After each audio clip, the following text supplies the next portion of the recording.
வாசிக்கலாம். கலாத்தியர் 5:7 படிங்க, சீக்கிரம் படிங்க. நன்றாய் ஓடினீர்களே, நீங்கள் நன்றாய் ஓடினீர்களே, சத்தியத்திற்கு கீழ்ப்படியாமல் போக, சத்தியத்திற்கு கீழ்ப்படியாமல் போக உங்களுக்கு தடை செய்தவன் யார்? பார்த்தீங்களா? இதுவரையும் நல்லா தான் போயிட்டு இருந்தோம். சர்ச்சைக்கு நேரத்தோடு போனோம், நல்லா ஜெபிச்சோம், சத்தியத்தை கேட்டோம், வசந்துக்கு கீழ்ப்படிந்தோம், சபையில் பாய் போட்டோம், மைக் செட் பண்ணுவோம், எல்லா வேலையும் செய்வோம். ஆனால் கொஞ்ச நாள் கழிச்ச பிறகு நம்மளுக்கு ஒரு ஆசீர்வாதம் வந்துட்டு பிறகு, நம்மளுக்கு ஒரு மேன்மை வந்துட்டு பிறகு, நம்மளுக்கு ஒரு உயர்வு வந்துட்டு பிறகு நம்ம என்ன பண்ண மாட்டோம்?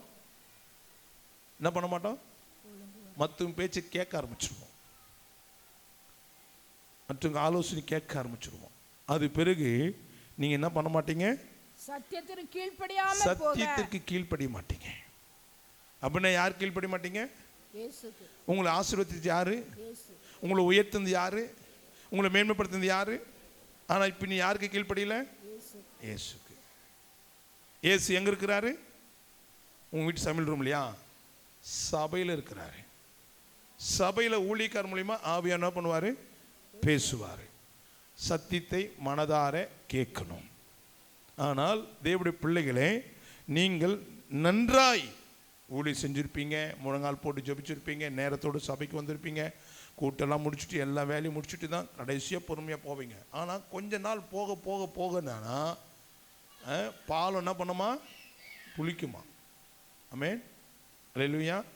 தேவனுடைய நாமம் மகிமையுண்டாகட்டும். அதுபோல தான் இன்றைக்கு நீங்கள் நன்றாய் ஓடினீர்கள், ஆனாலும் நீங்க என்ன பண்ணல? இப்போ சத்தியத்திற்கு கீழ்ப்படியாமல் போக உங்களுக்கு தடை செஞ்சது யாரு? ரொம்ப பேர் சொல்லுவாங்க, நான் கிளம்பிட்டேன் பாஸ்டர், தடை வந்துச்சு. தடை தடை தடை. உங்களுக்கு ஒரு கேள்வி, உங்களை தடை பண்ணினது யார்? உங்களை. அதுக்கு தான் அடிக்கடி எங்கள் விசுவாசிகிட்ட கேட்பேன், என்கிட்ட என்ன சொல்லக்கூடாது? சாக்கு போக்கு சொல்லக்கூடாது. சாக்கு போக்கு சொல்லவே கூடாது. ஏன் அது இப்படி மறைச்சிட்டானா? நீ சர்ச்சை போகக்கூடாதுன்னு சொல்லி மறைச்சிட்டானா? சொல்லுங்களேன். தேவனுடைய பிள்ளைகளே, உனக்கு தடை பண்ணது யார் என்று கேள்வி கேட்கிறார். நம்முடைய ஆண்டோடைய வேலை என்ன தெரியுமா? தடைகளை உடைக்கிறவர். ஆனா நீ என்ன சொல்லுகிற? எனக்கு தடை வந்துச்சு, எனக்கு தடை வந்துச்சுன்னு. உடைக்கிறவர் எங்க போனாரு? உடைக்கிறவர் எங்க போனாரு? ஆமென். அல்லேலூயா, அல்லேலூயா. கரடு முரடுகளை சமமாக்குறவர், கோணலானவைகளை. அப்படிப்பட்ட தெய்வத்தை நீ ஆராதிக்கிறது உண்மையானா உன் வாழ்க்கையில தடையை பார்க்கவே மாட்டேன். ஆனா நம்மளே நம்ம என்ன பண்ணிக்கிறோம்? ஏமாத்தி கொள்றோம். எனக்கு டிராபிக் ஆயிடுச்சு, வழியில் பெட்ரோல் நின்று போச்சு, வண்டி பஞ்சர் ஆயிடுச்சு, ஏதோ வண்டி ஓரம் கட்டினா நடந்து வந்தினேரு, கர்த்தர் உனக்கு உதவி செய்வார். நீ 1 மைல் தூரம் அவருக்காக நடந்து பாருங்க, அடுத்தது யாருன்னா உன்னை லிஃப்ட்டில் ஏற்றி வந்து விடுவான். ஆமென். அல்லேலூயா. ஆனால் நம்ம யோசிக்கினே இருப்போம், இவ்வளோ சீக்கிரமாக போகிறத, பிரசன்ட் டைம் போகலாம், இவ்வளோ சீக்கிரமாக போகிறத, அவர் ஆராதனை எழுதி நிற்க வச்சுப்பாரு, எவ்வளோ நேரம் நம்ம எங்கே உட்காந்துக்கிறத. நீ யோசிக்க ஆரம்பிச்சதே ஆட்டோமேட்டிக்காக தடை வந்துடும். அதுதான் பக்தன் யோபு சொல்கிறாரு, நான் பயந்தது எனக்கு நேரிட்டது. நான் சொல்கிறது என் சபை விசுவாசிக்கு, செத்தால் இங்கே வந்து செத்துருன்னுவேன். ஆனால் தடை மட்டும் சொல்லக்கூடாது என்கிட்ட, சாக்கு போக்க சொல்லக்கூடாது. ஹாஸ்பிட்டல் போகிறல்ல, அங்கே போய் பணம் கட்டுறேன், கொஞ்ச நேரத்தில் செத்துட்டான்னு டிக்ளேர் பண்ணுறான். ஆனால் அங்கே போன சாவை, ஆனால் இங்கே சாக நீ வந்தாலும் சாக மாட்டேன். நான் சொல்கிறது உங்களுக்கு புரியுதா?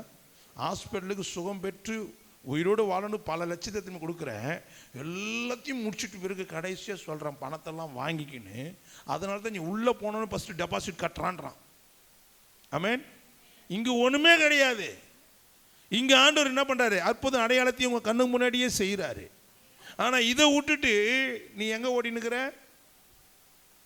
நான் காலையில் பொறப்புலான்னு நினச்சேன் பாஸ்டர், திடீர்னு தலைவலி வந்துச்சு பாஸ்டர், நைட் ஜெபிச்சுட்டு பார்த்தேன் பாஸ்டர், பயங்கரமான குளிர் ஜுரம் வந்துச்சு பாஸ்டர். ஏன் ஒரு ஃபோன் பண்ணேன், ஜுரம் ஓடிடும். கால் அப்படியே இழுத்துக்கிச்சு பாஸ்டர், இழுத்துக்கிட்டோம், சேரில் உட்காந்துனுவா, ஃபோன் பண்ணால் ஓலாவில் புக் பண்ணிடுவா. இந்த சாக்கு கேட்கறதுக்கு எனக்கு டைமும் கிடையாது, அதில் எனக்கு விருப்பமும் கிடையாது. நீ வந்தால் விடுதலை, நான் ஏன் உங்ககிட்ட சாக்கு போக்கு கேட்கணும்? அதுதான் எங்கள் சபையில் 9:30 டோர் க்ளோஸ்டு. நேரம் தான் உள்ள வா, இல்லை போயிட்டே இரு. எத்தனையோ சபை திறந்து கிடையாது, போய்கிட்டே இரு. ஒழுங்கு கிரமமாக சபை இருக்கும். ஆமென். அல்லேலூயா, அல்லேலூயா. சத்தியத்தை போதிக்க வேண்டியது என்னுடைய வேலை, சத்தியத்தை கேட்க வேண்டியது உங்களுடைய வேலை. அது நேரத்தோட உள்ளவா. இது கல்யாணம் பண்ண முடியாது, நீ நினச்ச போல வந்துட்டு போகிறதுக்கு, மொய் வச்சுட்டு போகிறதுக்கு. நேரத்தோடு உள்ள வந்து தேவ சத்தியத்தை கேள்.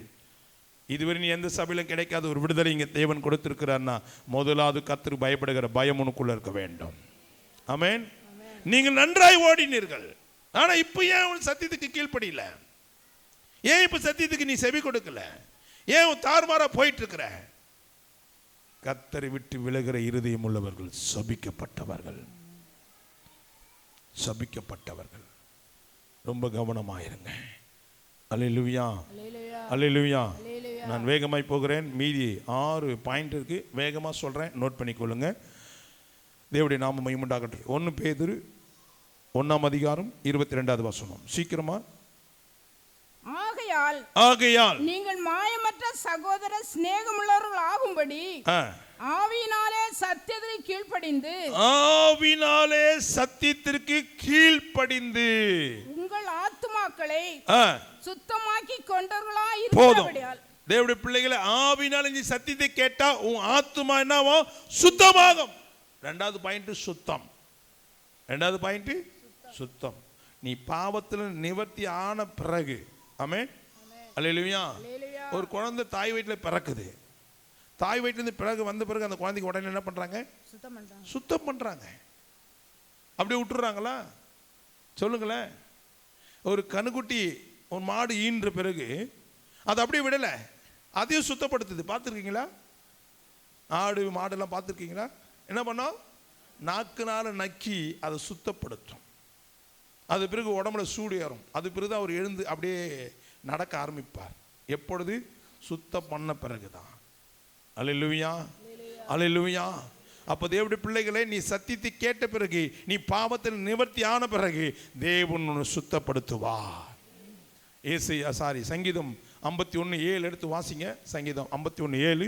நீர் என்னை யூசோப்பினால் சுத்திகரியும், நீர் என்னை யூசோப்பினால் சுத்திகரியும், அப்பொழுது நான் சுத்தமாவேன், அப்பொழுது நான் சுத்தமாவேன். என்னை கழுவியருளும், என்னை கழுவியருளும், அப்பொழுது நான் உறைந்த மலையிலும், அப்பொழுது உறைந்த மறையிலும் வெண்மையாவே, வெண்மையாவே. அல்லேலூயா, அல்லேலூயா. அப்ப தேவனுடைய பிள்ளைகளே, நீ வெண்மையாகணும், நீ சுத்தமாகணும். அதற்காக தான் தேவனுடைய பிள்ளைகளே, இயேசு கிறிஸ்துவின் ரத்தம் சகல பாவங்களை நீக்கி நம்மளை என்ன பண்ணுது? சுத்திகரிக்குது. வெண்மையாவதற்காக, நீ பரிசுத்தமா இருப்பதற்காக. அப்போ தேவனுடைய பிள்ளைகளே, வெண்மைக்கு எது சொல்லணும்? இருள், அழுக்கு, கருப்பு, வெறுப்பு, நெருப்பு, இதெல்லாம் கழிக்கணும். ஆமென். அல்லேலூயா, அல்லேலூயா. அப்ப தேவனுடைய நாமம் மகிமையுண்டாகட்டும். இயேசு கிறிஸ்துவின் ரத்தத்தினால மாத்திரம் தான் உனக்கு சுத்தப்படுத்த முடியும். அல்லேலூயா. எதை சுத்தப்படுத்துகிறாரு? இருதயத்தை சுத்தப்படுத்துகிறாரு. மேலே இருக்கிற சரீரத்தை சுத்தப்படுத்துறதுக்கு அமாம் சோப்பு, லக்ஸ், லைபாய், எத்தனையோ சோப்புலாம் இன்னைக்கு மெடிசின், என்னென்ன சோப்புலாம் இன்னைக்கு விதவிதமாலாம் வந்துடுச்சு. அவன் கம்பெனி போட்டு காட்டுறதுக்கு கலரை மாத்திரம், வாசனையை மாத்திரம். ஆனாலும் தேவனுடைய பிள்ளைகளை, அது மேலே இருக்கிற அழுக்கு தான் போகும். ஆனால் இருதயத்தை சுத்தப்படுத்துவதற்கு இயேசு கிறிஸ்து ரத்தம் தேவாய். அந்த ரத்தம் தேவையானால் நீ சபைக்கு வரணும். சபைக்கு வந்தால் சத்தியம் உனக்கு போதிக்கப்படும். அந்த சத்தியத்தின் மூலியமா இயேசு கிறிஸ்து ரத்தத்தினால உன் ஆத்மாவை சுத்தப்படுத்துவா, உன் இருதயத்தை சுத்தப்படுத்துவா. இருதயத்தில் சுத்தமுள்ளவர்கள் பாக்கியவான்கள், அவள் தேவனை தரிசிப்பார்கள், அவள் தேவனை தரிசிப்பார்கள். தேவனுடைய பிள்ளைகளே, நீ மத்தியாகத்தில் இயேசுவை நீ தரிசிக்க வேண்டுமானால், மணவாளனை இயேசுவை நீ பார்க்க வேண்டுமானால், தேவனுடைய பிள்ளைகளே, இருதயத்தில் சுத்தமுள்ளவனாக இருக்க வேண்டும். அந்த சுத்தம் எங்கேயுமே பண்ண முடியாது. நீ எந்த ஹாஸ்பிட்டல் போனாலும் சரி, ஹார்ட் ஓப்பன் பண்ணி யாரும் சுத்தம் பண்ண முடியாது. ஹார்ட் ஓப்பன் பண்ணாலும் செத்துருவான். ஆமென். அல்லேலூயா. ஹார்ட் ஆப்ரேஷன் சொல்லுவாங்க, ஹார்ட் ஆப்ரேஷன் பண்ண மாட்டாங்க. ஹார்ட் சுற்றியில் இருக்கிறதானே வால்வு, நரம்பு தான் சுத்தப்படுத்துவான். ஆனால் கண்டேன். ஆனால் ஹார்ட்டு 2 பாதியை பழக்க முடியாது. நெஞ்சை பழக்கலாம். நெஞ்சை இதுலேருந்து இது வரையும் அப்படியே அறுத்துருவான். அப்படி பொழந்து அப்படி வச்சுட்டு ஹார்ட்டை தூக்கி வச்சுட்டு அது பிறகு எந்த நரம்புல அடைப்பு இருக்குது, எந்த வால்வு சரியில்லை அதை சரிப்படுத்துவான். ஆமென். எல்லாமே எக்ஸ்ட்ராவே நம்ம பாடியில் ஆண்டவர் வச்சிருக்கிறார். அல்லேலூயா. எல்லாமே எக்ஸ்ட்ரா பேர்ஸில் எதில் வச்சிருக்கிறாரு? நம்ம உடம்புலையே இருக்கு. அப்போ தேவனுடைய பிள்ளைகளே, ஆனால் எதை தொட முடியாது? ஹார்ட்டை தொட முடியாது. அந்த ஹார்ட்டு அவருடைய இடம். அவர் இருக்கிற இடத்துல, வாசம் பண்ணுகிற இடத்துல யாருமே உள்ள பிரவேசிக்க முடியாது. அல்லேலூயா. அதனால தான் சொல்லுகிறார், ஒருவன் என் சத்தத்தை கேட்டு கதவை திறந்தால், எதுக்குள்ள? இருதய கதவை நீ திறந்தால் அவர் உனக்குள்ள வந்து பிரவேசிப்பார். அல்லேலூயா, அல்லேலூயா. அப்ப தேவனுடைய நாமம் மகிமைப்படுவதாக. கர்த்தருடைய சமூகத்தில் வந்து தேவனுடைய பிள்ளைகளை நன்றாய் கவனித்துக் கொள்ளுங்க. உங்களுடைய இருதயம் சுத்தமாக வேண்டும். அதற்கு தான் சபை கூடுதல் என்ன பண்ணக்கூடாது? விட்டுவிடக்கூடாது. சபை கூடுதலை நீங்கள் விடவே கூடாது. ஆமென். அல்லேலூயா. தேவனுடைய நாமம் மகிமையுண்டாகட்டும். மூன்றாவது வேகமாக போகலாம். யோவான் 17:17. உம்முடைய சத்தியத்தினாலே, உம்முடைய சத்தியத்தினாலே அவர்களை பரிசுத்தமாக்கும். அவர்களை பரிசுத்தமாக்கும். உம்முடைய வசனமே சத்தியம். பாருங்களேன், இந்த வசனம் என்ற சத்தியம் உங்களை என்ன உண்டாக்குதா? மனிதனுக்கு தேவை சுத்தம், தேவனுக்கு தேவை பரிசுத்தம். மனிதனுக்கு தேவை சுத்தம், தேவனுக்கு தேவை பரிசுத்தம். சுத்தம் சுகாதாரத்தை கொடுக்கும். சுத்தம் என்னன்னு சொல்லுவாங்க? சுத்தம் என்ன போடுமா? சோறு போடுமா. அல்லேலூயா, அல்லேலூயா. ஆனாலும் தேவனுடைய பிள்ளைகளை சுத்தம் சோறு தான் போடும், ஆனா பரிசுத்தம் பரலோகத்துக்கு கொண்டு போகும். அல்லேலூயா, அல்லேலூயா. ஒருவன் அப்பத்தினால மாத்திரமல்ல, தேவனுடைய வாயிலிருந்து புறப்படுகிற வார்த்தையினாலே பிழைப்பான். நீ பரிசுத்தத்தைக்குள்ள வந்துட்டியானா, சுத்தத்துக்கு அடுத்தது நீ ப்ரமோஷன் ஆகி பரிசுத்தத்துக்குள்ள வந்துட்டியானா, தேவன் உன்னை போஷிப்பா. ஆமென். அல்லேலூயா, அல்லேலூயா. தேவனுடைய நாமம் மகிமையுண்டாகட்டும். தேவனுடைய பிள்ளைகளே, இஸ்ரவேல் மக்கள் எகிப்தில் இருக்கும்போது உழைத்து சாப்பிட்டாங்க. கர்த்தரை நம்பி வரும்போது உழைப்பில்லாம கர்த்தர் அவங்களுக்கு கொடுத்தாரு. ஆமென். அல்லேலூயா. 40 வருஷம் ஒரு வேலை வெட்டி செய்யாம அவங்களுக்கு நேரத்தை கொடுத்திருந்தாரு. ஆமென். அல்லேலூயா. ஏனென்றால் இஸ்ரவேல் தேவனால தெரிந்து கொள்ளப்பட்டவர்கள், முன்குறிக்கப்பட்டவர்கள், வேறு பிரிக்கப்பட்டவர்கள், பரிசுத்தமாய் காணப்பட்டவர்கள். அதனால தான் தேவன் எகிப்திலிருந்து வேறு பிரித்தெடுத்தார். இன்றைக்கும் உங்களை மற்ற ஜாதியிலிருந்து, ஜனத்திலிருந்து கர்த்தர் உங்களை பிரித்தெடுத்த நோக்கம் எதற்காக? லேவியர் 20:26 வாசிங்க, சீக்கிரமா வாங்க. லேவியராகமம் 20:26. கர்த்தராகிய நான் பரிசுத்தராய் இருக்கிறபடினாலே, கர்த்தராகிய நான் பரிசுத்தராய் இருக்கிறபடினாலே நீங்களும் எனக்கேற்ற பரிசுத்தவான்களாய் இருப்பீர்கள். நீங்கள் எனக்கேற்ற பரிசுத்தவான்களாய் இருப்பீர்கள் என்று, நீங்கள் என்னுடையவர்களாய் இருக்கும்படிக்கு, நீங்கள் என்னுடையவர்களாய் இருக்கும்படிக்கு உங்களை மற்ற ஜனங்களை விட்டு பிரித்தெடுத்தேன். உங்களை மற்ற ஜனத்தை விட்டு பிரித்தெடுத்தே. எதுக்காக பிரித்தெடுத்தாரு? எகிப்திலிருந்து எதுக்கு இஸ்ரவேல் மக்களை பிரித்தெடுத்தாரு? உங்களை எதுக்கு மற்ற ஜாதி ஜனத்திலிருந்து, தேவனுடைய பிள்ளைகளை உலக சமுதாயத்திலிருந்து உங்களை எதுக்காக பிரித்தெடுத்தார்? எதுக்கு சடங்காச்சாரத்தை பிரித்தெடுத்தார் என்றால், நீ பாவத்தோடு வாழ்வதற்காக அல்ல, சுத்தமாய் வாழ்வதற்காக அல்ல.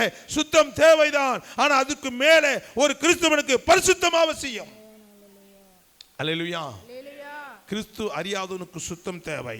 கிறிஸ்துவை அறிந்து பிறகு 7வது அறிவு உனக்கு வந்திருக்கும் வருமானால், தேவனுடைய பிள்ளைகளே, உனக்கு பரிசுத்தத்தை கொடுக்கும். 6 அறிவு உள்ளவன் சுத்தமாயிருப்பான். 7வது அறிவு உள்ளவனோ, தேவனுடைய பிள்ளைகளே, தேவன் அறிகிற அறிவே அவனை பரிசுத்தத்துக்குள்ள கொண்டு வரும். ஆமென். அல்லேலூயா. இந்த பரிசுத்தம் எதற்கு? வருகை போவதற்காக. வருகையில கொண்டு போவதற்கு பரிசுத்தம் எப்படி கிடைக்கும்? சத்தியத்தின் மூலமா கிடைக்கும். அல்லேலூயா, அல்லேலூயா. தேவனுடைய நாமம் மகிமையுண்டாகட்டும். வேகமாய் நம்ம கடந்து போகலாம். கர்த்தர் தாமே நமக்கு உதவி செய்வாராக. 19வது வசனம், 17-19 யோவான். அவர்களும் சத்தியத்தினாலே பரிசுத்தமாக்கப்பட்டவர்கள் ஆகும்படி அவர்களுக்காக நான் என்னைத்தானே பரிசுத்தமாக்குகிறேன். பாருங்களேன், என்னைத்தானே பரிசுத்தமாக்குறேன். நம்மளை பரிசுத்தமாக்குவதற்கு அவரே பரிசுத்தமாக்கப்படுகிறார். அல்லேலூயா, அல்லேலூயா. அவர் பரிசுத்தம் இல்லாமல் நம்மளை பரிசுத்தப்படுத்தவே முடியாது. அவர் பரிசுத்தம் இல்லாமல் நம்மளை பரிசுத்தப்படுத்த முடியுமா? முடியாது. நம்மளை பரிசுத்தப்படுத்துகிற தேவன். அல்லேலூயா, அல்லேலூயா. தேவனுடைய நாமம் மகிமைப்படுவதாக. தேவ சமூகத்தில் வந்து கர்த்தருடைய பிள்ளைகளை சற்று சிந்திக்க வேண்டும். உங்களை பரிசுத்தப்படுத்த வேண்டியது தேவனுடைய வேலை, ஆனால் அவர் பரிசுத்தராய் இருக்கிறார். அல்லேலூயா. அவர் ஞானஸ்தானம் எடுக்காம போய் நிகழ்தம கிட்ட போய் நீ ஞானஸ்தானம் மறுபடியும் பிறக்கன்னு கேட்டா அவன் கேள்வி கேட்பான். நீ முதலாவது 2ஆம் ஞானஸ்தானம் எத்தியான்னு கேட்பான். நீ மறுபடியும் பிறந்தையான்னு கேட்பான். ஆனால் அவங்க கிட்ட போய் பேசுறதுக்கு முன்னாடி இவர் என்ன பண்ணிட்டாரு? இவர் மறுபடியும் பிறந்தார். அல்லேலூயா. அது போலதான் நம்மளை பரிசுத்தப்படுத்த முன்னாடி அவர் தன்னைத்தானே என்ன பண்ணாரு? பரிசுத்தப்படுத்தி கொண்டார். அல்லேலூயா. அல்லேலூயா. அப்படி என்றால் சபை விசுவாசிகளை பரிசுத்தத்துக்குள்ள வழி நடத்துறதுக்கு முன்னாடி ஊழியக்காரனுடைய வேலை என்ன? முதலாவது அவர் பரிசுத்தமாக்கப்பட வேண்டும். அவர் பரிசுத்தமாக்காமல் உங்களை பரிசுத்தப்படுத்தவே முடியாது. அல்லேலூயா. அல்லேலூயா. பரிசுத்தப்படுத்த முடியாத இடத்துல மக்கள் சுத்தமா இருக்க முடியாது. இயேசு கிறிஸ்து ரத்தத்தினால கழுவப்பட முடியாது. கழுவப்படாத இடத்துல பாவத்தில் நிவர்த்தி கிடைக்காது. பாவத்தில் நிவர்த்தி ஆகாதது காரணம் என்ன? சத்தியத்தை அறிவிக்கலை. நான் சொல்றது எத்தனை பேர் புரியுது? ஆமென். அங்க அழகா அந்த வசனம் சொல்லுது பாருங்களேன். நீங்களும் நானும் பரிசுத்தமாகிறதுக்கு முன்னாடி அவர் என்ன பண்றாரா? என்னைத்தானே பரிசுத்தப்படுத்திக் கொள்கிறேன். அப்ப தேவனுடைய நாமம் மகிமை உண்டாகட்டும். உங்களை பரிசுத்தத்துக்கு நேராக நடத்துகிற ஊழியக்காரன் முதலாவது பரிசுத்தத்துக்குள்ள வர வேண்டும். ஆமென். அதில் தான் சொல்கிறார், நல்ல வழி எங்கேன்று கேட்டு விசாரித்து அதில் நடங்கள், அப்போது உங்கள் ஆத்துமாவுக்கு இளைப்பாறுதல் கிடைக்கும். நேற்று அந்த சுவிசேஷ கூட்டத்துக்கு வந்திருந்தாங்க. அப்போது அதில் கேட்டாங்க. நான் சொன்னேன், நல்ல ஊழிய ஒரு அம்மா பயங்கரமான கஷ்டத்தில் வந்தாங்க. அவங்க பயங்கரமான இந்து குடும்பம். அவங்களோட கணவர் குடிக்கு அடிமையாக இருக்கிறாரு. இயேசு பற்றி சொன்னால் தெருவில் கூட சேர்க்க மாட்டார். ஆனால் அந்த அம்மா பயங்கரமான இடுப்பொலியில் தெரியாமல் என்கிட்ட ஃபோனில் ஜெபிச்சுக்கிட்டாங்க. மறுநாள் நீங்கள் ப்ரேயருக்கு வாங்க சொன்னேன். அந்த இடத்துக்கு வந்தாங்க. நான் அன்றைக்கி அங்கே போக முடியல, வேலை ஊருக்கு அனுப்பிச்சிருந்தேன். ஃபோனில் ஜெபிக்க உடனே கர்த்தர் அவங்களுக்கு அந்த இடுப்பொலிந்து விடுதலை ஆக்கி, உட்காருங்க, எழுந்துக்குங்க, தோப்புக்கணும் போகணும் எல்லாம் சொல்லி செக் பண்ண விடுதலை ஆச்சு. அன்னிலேருந்து தொடர்ந்து அந்த எம்ஜிஆர் நகர் கூட்டத்துக்கு அவங்க தொடர்ந்து வந்தாங்க. நேற்று அவங்க கேட்டது என்னை பார்த்து, பாஸ்டர் என்னால் அவ்வளோ தூரம் வர முடியாது, எங்கள் லேடிஸ்க்கு வர முடியாது. ஏனென்றா எங்கள் வீட்டுக்காரர் என்ன எங்கேயுமே அனுப்ப மாட்டார் பாஸ்டர், நான் இங்கே எங்கன்னா போகட்டுமான்னு கேட்டாங்க. நான் சொன்னேன், உன்னை கண்டித்து உன்னை போதிக்கிற நல்ல சபையாக நல்ல பாஸ்டராக விசாரிச்சுட்டு போங்க அப்படின்னு சொன்னேன். ஒரு பொண்ணை நம்ம வீட்டுக்கு கல்யாணம் பண்ணிட்டு வரோம்னா விசாரிக்காமல் கல்யாணம் பண்ணி வந்துடுமா? ஒரு கத்திரிக்காய் வாங்க போகிறோம், அது வீட்டுக்கு வந்து அரைஞ்சி குழம்புல போட போகிறோம், அது வேக போது சாப்பிட்டு முடிய போகுது. ஆனால் அந்த கத்திரிக்காவை எத்தனை கடையில் ஏறி ஏறி பார்க்குறேன், உருட்டி பார்க்குறேன், பரட்டி பார்க்குறேன், எல்லாத்தையும் பார்க்குறல்ல. அதே போல தான் உன்னை நடத்துகிற ஊழியக்கார் எப்படி இருக்கிறான்னு கவனிக்க வேண்டும். ஆமென். சத்தியத்தை இன்னைக்கு சரியா போதிக்காதனால தான் இன்னைக்கு நீ சாபத்தில் இருக்கிற. சத்தியத்தை தெரியாதனால தான் இன்னைக்கு நீ உன் வாழ்க்கையிலேருந்து விமோச்சனம் இல்லாமல் இருக்கிற. பாவத்தில் நிவர்த்தின்றது என்னன்னு தெரியாமல் இருக்கிறேன். ஏனென்றால் இன்றைக்கு மக்களுக்கு ஏற்ற போல உன்னை கர்த்தர் கீழாக்காமல் மேலாக்குவார். எங்கே ஆக்குவார்? எங்கே ஆன நீ? உன்னை வாழாக்காமல் தலையாக்குவார். எங்கே ஆக்குனாரு? சொல்லு பார்ப்போம். ஒருத்தர் சாட்சி சொல்லி பார்ப்போம். ஏன் மற்ற சபையில தான் கர்த்தர் உங்களை கொண்டு வந்திருக்கிறாரு? இந்த சத்தியத்தை கேட்கறதுக்கு தான் இன்னைக்கு வருஷம் முதல்ல உங்களை கொண்டு வந்திருக்கிறாரு. கொண்டு வந்தது நான் அல்ல, ஆவியானவர். ஆமென். அல்லேலூயா. அல்லேலூயா. உடனே உணரமா என்கிட்ட வந்துச்சு. அது என்கிட்ட ரொம்ப நாளாக கேட்டு என்கிட்ட ஞானஸ்தானம் கொடுக்கும் பாஸ்டர். நான் சொன்னேன், ஞானஸ்தானம் எடுக்கும்போது ஒரு வாக்குமூலம் வாங்குவேன் அப்படி சொல்லுவேன். கேமரா ஷூட் பண்ணுவேன், எல்லாத்தையும் தெரிஞ்சு தான் சொல்வேன். விசுவாசி முன்பாக, பாஸ்டர் முன்னாடி, பசுதாபிக்கு முன்னாடி, தேவதூதன் முன்னாடி, குமாரனா இயேசு கிறிஸ்து முன்னாடி, பிதாவுக்கு முன்பாக நான் அறிக்கை செய்கிறேன். என்ன? எல்லா நாட்களும் தவறாமல் வருவேன். இப்படி சொல்லிட்டு தான் நான் ஞானஸ்தான தொட்டிலே இறக்குவேன். ஆமென். அல்லேலூயா. அல்லேலூயா. இறக்கி மறுவாரமே ஒருத்தர் வரல. கேட்டால் செத்துட்டாங்க ஊற்றி தெருவுலன்னா. அது வசனமே சொல்லுது, மரித்தவர்கள் என்ன பண்ணுவாங்க? சொல்லிட்டு வந்தினேரியா. அதான் நீ கிறிஸ்து காட்டுற வைராக்கியம் இல்லை பார்த்தோம். அவங்க தெருவுலே கொடுத்தா சாவு கழிச்சுன்னு கிடக்கட்டும். இன்னைக்கு காலையில் கூட என் பையனை ஸ்கூலுக்கு விடும் போது தெருவில் கழித்து வச்சுருக்கிறாங்க. உயிரோடு இருக்கிற பெட்ரூமில் இருக்குது, செத்துட்டு போய் நடுத்தூரில் வச்சுருக்கிறாங்க. அவங்க கஷ்டப்பட்டு கல்வி சம்பாரிச்சு கட்டின வீட்டை சாவை வீட்டுக்குள்ளே வச்சிடல. எங்கே வச்சுருக்கிறான் தெரியுமா? தெருவில் கழித்து வச்சுருக்கிறான். என்னடா பந்தல் போட்டு பார்த்தா சாவு கழித்து வச்சுருக்குது இன்னைக்கு காலையில். அப்போ தான் யோசித்தேன், ஆனால் மனுஷன் உயிர் இருக்கும்போது எங்கே இருக்கிறான்? ஏசி போட்டு பெட்ரூமில் வச்சுருக்கிறான். ஆனால் செத்துட்டு பிறகு எங்கே வந்துடுது? ரோட்டுக்கு வந்துடுது. ஆமென். அல்லேலூயா. இயேசு கிறிஸ்துக்கிட்ட ஒருத்தன் கேட்டான், எங்கள் தகப்பன் செத்துட்டாரு, நான் போனோன்னு. அப்படியாப்பா, போயிட்டு வாப்பா அப்படின்னு சொல்லவே சொல்ல, ஒரே வார்த்தை சொல்லி முடிச்சார். என்ன சொன்னார்? மரித்தவர்கள். நான் போன வாரத்துக்கு முந்தின வார்த்தை ஞானஸ்தானம் கொடுத்து வாக்கு மூலம் கொடுத்து வாங்கினேன். எப்போ பார்த்தா மறுவாரமே வரல.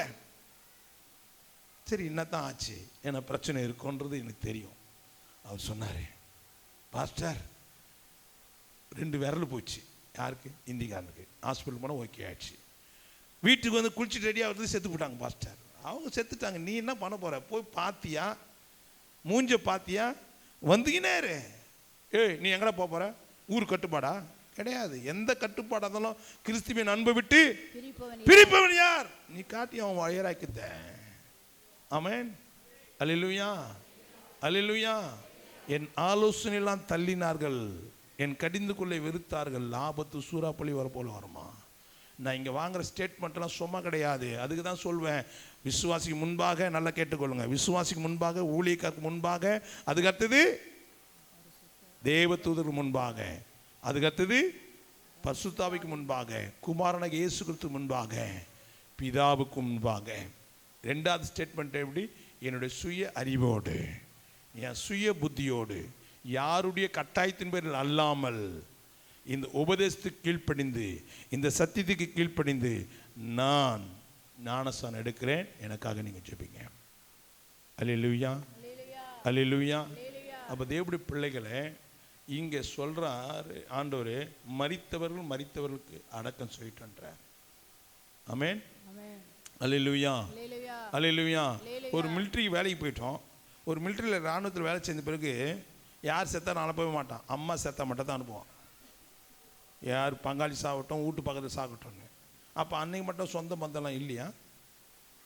மிலிட்ரியை விட நமக்கு ஜபம் சபை வந்து அவ்வளோ கேவலமாக இருக்குது, உபதேசம் அவ்வளோ கேவலமாக இருக்குது. ஆமென். அல்லேலூயா, அல்லேலூயா.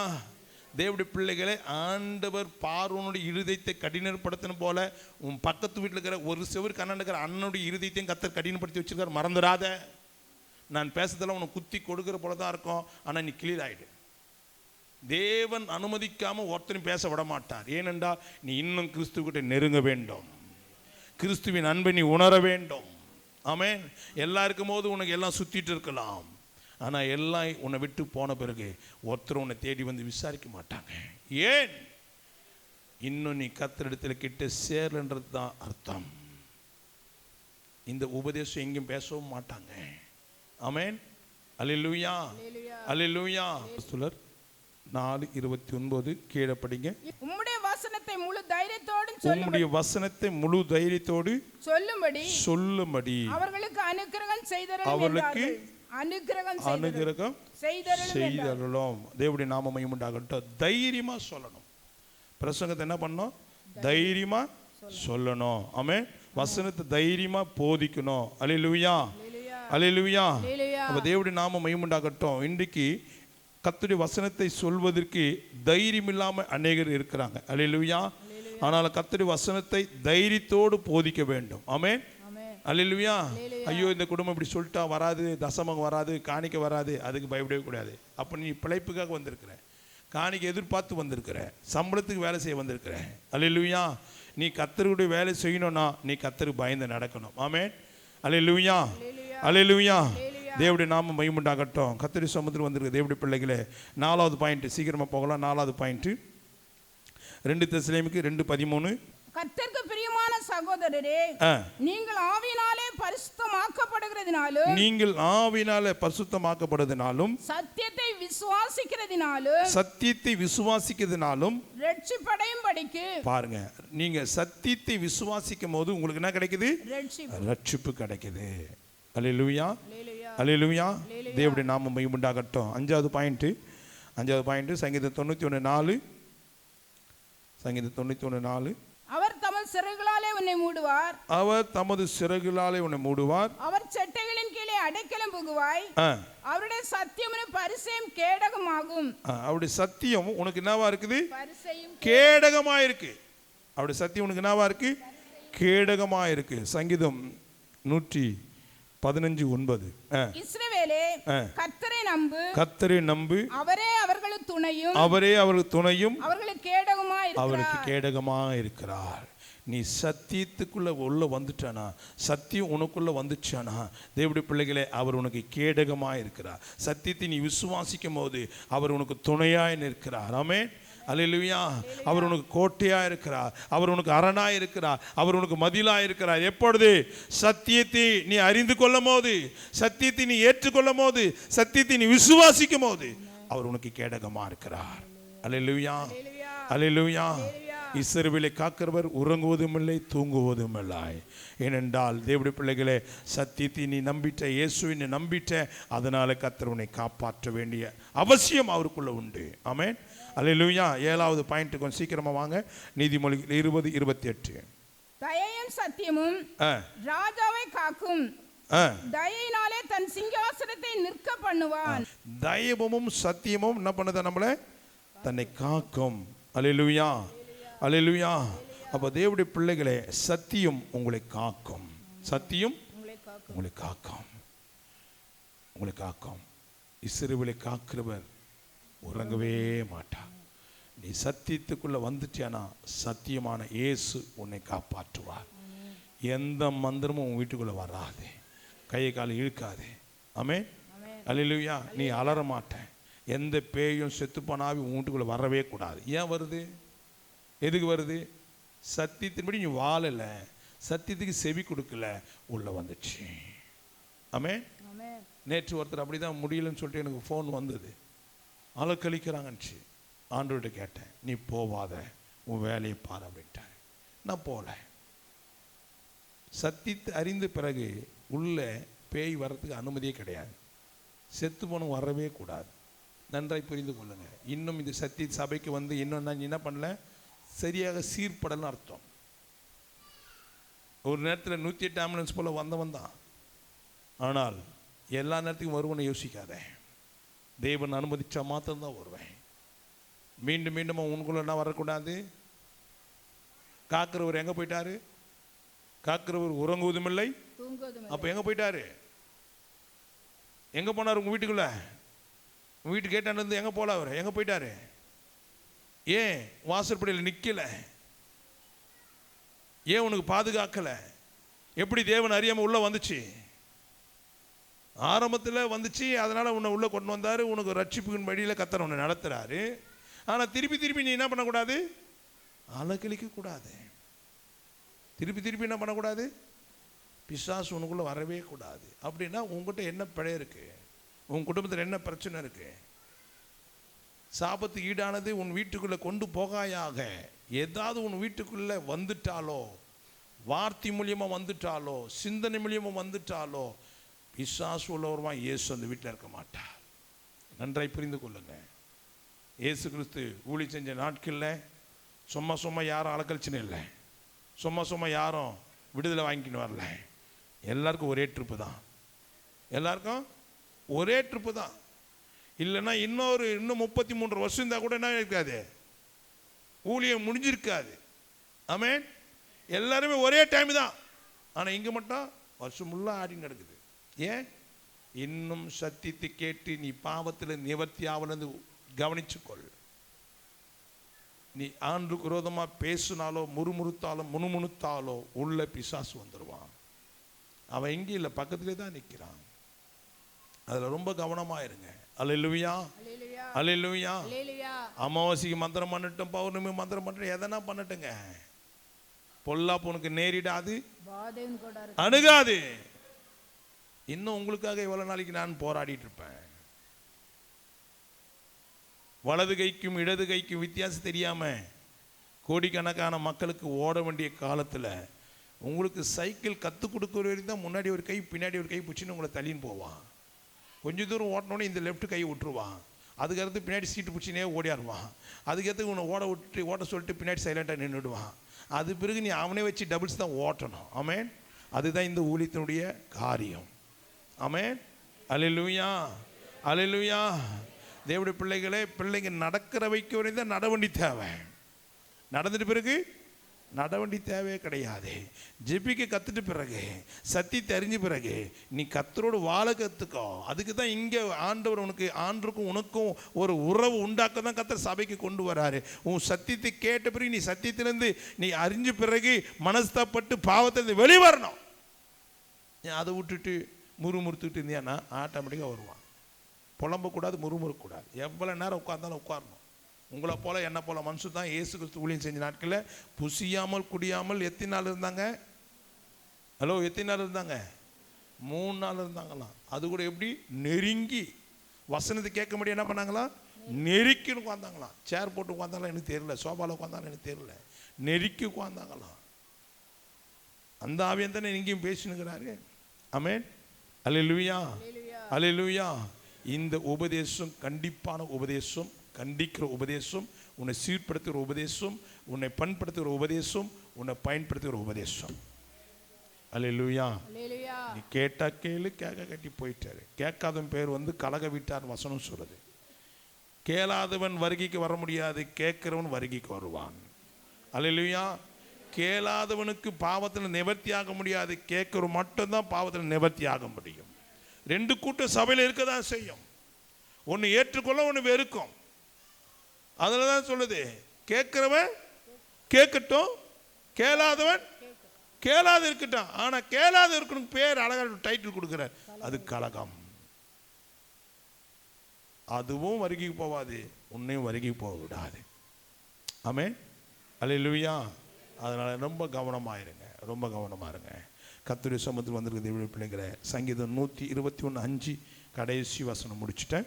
கர்த்தர் உன்னை காக்கிறவர், கர்த்தர் உன்னை காக்கிறவர், கர்த்தர் உன் வலது பக்கத்திலே, கர்த்தர் உன் வலது பக்கத்திலே உனக்கு நிழலா இருக்கிறார். உனக்கு எப்படி இருக்கிறாரா? நிழலா இருக்கிறார். ஹலோ, நிழலா இருக்கிறாரா? எப்படி இருக்கிறாரு? நிழலா இருக்கிறார். யாருக்கு நிழலா இருக்கிறாரு? சத்தியத்தை கீழ்ப்படுகிறவங்க, சத்தியத்திற்கு செவி கொடுக்கிறவங்க, சத்தியத்தின்படி வாழுகிறவர்களுக்கு கர்த்தர் என்ன பண்ணுகிறாரு? நிழலா இருக்கிறாரு. அல்லேலூயா, அல்லேலூயா. கர்த்தர் உன்னை காக்கிறவர். உன்னை காக்க வேண்டியது யாருடைய வேலை? உன்னை காப்பாற்றுவது யாருடைய வேலை? கர்த்தருடைய வேலை. ஆமென், அல்லேலூயா, அல்லேலூயா. இன்றைக்கு சத்தியத்தை நன்றாக தெளிவாக தெரிந்து கொள்ளுங்க. சத்தியம் என்னன்னே தெரியல, சத்தியமே போதிக்க தெரியல. ஆமென், அல்லேலூயா, அல்லேலூயா. தேவனுடைய நாம மகிமையுண்டாகட்டும். போன ஞாயிற்றுக்கிழமை ஒருத்தர் செத்து போட்டாரு. போன ஞாயிற்றுக்கிழமை ஒருத்தர் செத்துட்டாரு. அவர் உயிரோடு இருக்கும்போது சத்தியத்தை சொல்லி அவருக்கு என்ன பண்ணல? ஞானஸ்தானமே கொடுக்கல. ஆனாலும் செத்து போன ஒரு மனுஷனுக்கு தெளிப்பு ஞானஸ்தானம் கொடுத்து அவர் மார்க்கின் பேர் வச்சுட்டு இயேசு கிறிஸ்து வரும்போது 1வது வருஷத்தில் நிற்பாராம். அவரும் நிற்க மாட்டார், கொடுத்துரும் நிற்க மாட்டீங்க. தேவனுடைய நாம மகிமையுண்டாகட்டும். மாயமானத்தை நம்பி ஏமாந்து ஓடுறாத. ஆமென், அல்லேலூயா. சத்தியத்தை முதலாக நன்றாக தெரிந்து கொள்ளுங்க.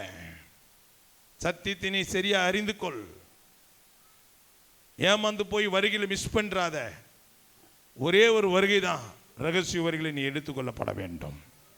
அந்த ரகசிய வரியை மிஸ் பண்ணிட்டானா 2வது உபத்திர காலம், மகா உபத்திர காலம் வரும். அந்த 7 வருஷம் நீ தாக்கு பிடிக்கவே முடியாது. உன்னை சின்ன பின்னமாக்கிடுவானுங்க. அதனால தான் வேதம் கிடைக்காத பஞ்சகாலம் வரும். நல்ல வழி எங்கென்று கேட்டு விசாரிச்சுட்டு போ, கேட்டு விசாரிச்சுட்டு போ. ஆமென். தடி எடுத்தெல்லாம் தண்டல்காரன் ஆயிட்டான் இன்னைக்கு ரொம்ப பேர். பைபிள் எடுத்தெல்லாம் பாஸ் ஆயிட்டான். ஆமென், அல்லேலூயா. பூசாரி கிட்ட போனாலும் பேய் ஓடும், மந்திரவாதி கிட்ட போனாலும் பேய் ஓடும். பேய் ஓடுதுன்னு சொல்லிட்டு நீ பெருமை பாராட்டாத. உன் பெயர் ஜீவ புஸ்தகத்தில் எழுதப்பட்டுக்குதான்னு யோசி. ஆமென். பேய் பிசாசு ஓடுதுன்னு சந்தோஷப்படுவதை காட்டிலும் உன் பெயர் ஜீவ புஸ்தகத்தில் எழுதப்பட்டுக்குதான்னு பாரு. முதல்ல ஜீவ புஸ்தகத்தில் இருந்தால் தான் நீ வருகை போவ. ஆமென். இப்போ 1000 ரூபா கொடுக்குறாங்கல்ல, எதை வச்சு கொடுக்குறான்? ரேஷன் கார்டு கார்டுனா 1000 ரூபா வாங்கிக்கலாம். இப்போ தான் 6000 ரூபா வாங்கணும். திருப்பி என்ன வந்துச்சு? இப்போ 1000 ரூபா வந்துச்சு. ஆனால் எது தேவை? ரேஷன் கார்டில் உன் பேர் தேவை. ஆமென், அல்லேலூயா. அதே போல தான் நீ வருகைக்கு போகணுமானால் ஜீவ புஸ்தகம் ஒன்று இருக்கு, அதில் உன் பேர் எழுதப்பட வேண்டும். அதில் எழுதப்படாமல் நீ வருகைக்கு போகவே முடியாது. நீ சபைக்கு அள்ளி அள்ளி கொடுத்தாலும் நீ போக முடியாது. தேவனுடைய பிள்ளைகளை சத்தியத்தை முதல்ல நன்றாய் தெரிந்து கொள்ளுங்கள். சத்தியம் என்னே தெரியாமே நாங்களும் கிறிஸ்துவங்க, நானும் கிறிஸ்துவன் சொல்லிக்கொள். ஆனால் வருகையில் நீ எடுத்துக்கொள்ள மாட்டேன். வேதம் சொல்லுது, ஒருவன் எடுத்துக்கொள்ளப்படுவான், ஒருவன் கைவிடப்படுவான். நீ எந்த இடத்துல இருக்கிற நல்லா கவனிச்சுப்பா. ஆமென், அல்லேலூயா. பணத்துக்காக, புகழ்ச்சிக்காக, பெருமைக்காக, தேவைக்காக ஊழியம் செய்கிறவன் இன்னைக்கு பெருத்து போய் கிடக்கிறான். ஆனால் நீ ஏமாந்துடாத, நீ ஏமாந்துடாத. ஒரு செத்து போன ஒரு மனுஷனுக்கு என்ன சத்தியம் தெரியும்? என்ன ஏமாற்ற காலத்தில் நம்ம போயிட்டு இருக்கிறோம்? பைபிளில் யாருன்னா அப்படி செத்து போன ஞானசானம் குத்துருக்கான ஆதாரம் இருக்கா? சொல்லுங்களேன். தேவனுடைய நாம மகிமையுண்டாகட்டும். லாஸ்டர் கொடுத்தா கலரில் எழுந்துக்கிறதுக்கு முன்னாடி ஏசு கலர் என்ன போனார், இப்போ அவருக்கு ஞானசானம் கொடுக்க போகிறேன் சொல்லி குத்தாரா? தேவனுடைய நாம மகிமையுண்டாகட்டும். நல்லா குடி போதில் செத்து போட்டான் மனுஷன்.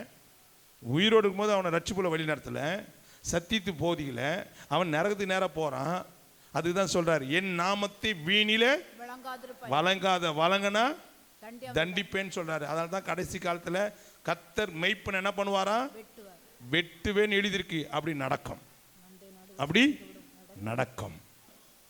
மாயமால இதுதான் கலாத்தியர் 1:10 சொல்லுது, மனுஷனை பிரியப்படுத்துகிற தேவனுடைய ஊழியக்காரனை இருக்கவே முடியாது.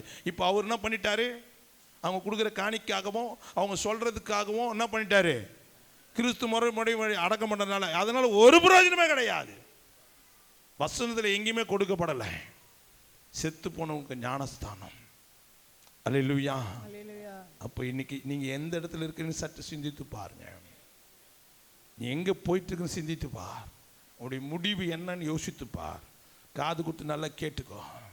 நான் எதை பற்றியும் கவலைப்பட மாட்டேன், யாருக்கு நான் பயப்படவும் மாட்டேன். தைரியமாக பேசுங்க. ஆண்டவர் நேற்று என்னோட ஆயத்த கூட்டத்தில் என்னோட பேசினார், தைரியமாக பேசும் அப்படின்ட்டார். அல்லேலூயா. கர்த்தர் நம்மளோடு இருப்பாரானால் மனுஷன் நமக்கு என்ன செய்ய முடியும்? ஒன்றையுமே செய்ய முடியாது. அது எப்போ இருப்பார்னா, நீ சத்தியத்தை கீழ்ப்படிந்தால், நீ சுத்தமாய் பரிசுத்தமாய் இருப்பாயானால் கர்த்தர் உன்னோடு கூட இருப்பார்.